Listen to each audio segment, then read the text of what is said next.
উপজেলা পরিষদের পুকুর। আমরা যখন স্কুলে পড়তাম তখন ঠিক ওই পাশটা থেকে সাঁতরায় এই পাশে আসতাম এবং এই পাশ থেকে সাঁতরায় ওই পাশে যেতাম। এই পুকুরের একটা বিশেষত্ব আছে, এই পুকুরটা হচ্ছে ওই কক্সবাজারের স্যান্ডি বিচের মতো আর কি, মানে এটা আস্তে আস্তে আস্তে আস্তে ঢালু, মানে এরকম কোনো জায়গা নাই যে যেটাতে একবারে গর্ত। তো এটাতে গোসল করতে সুবিধা, সাধারণত এই জায়গায় হচ্ছে যে পূজাও এই জায়গায় ডুবানো হয়।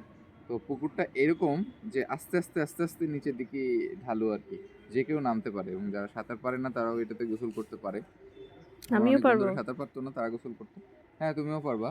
তো আমরা হচ্ছে এই পাশ থেকে ওই পাশে আসতাম এবং এই যে মাঝে মাঝে গাছের ডাল থেকেও লাফ দিতাম। এটা আমাদের অনেক অনেক স্মৃতি আছে এখানে। এটা উপজেলার পুকুর। কুয়াশাতে মানে চারিদিকে। হ্যাঁ, পানি ভালো, পানি শুদ্ধ। এখনো এখনো গোসল করে বাচ্চারা।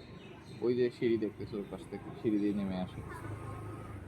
এই আর কি পুকুরের বিস্তারিত বর্ণনা। আমরা ওই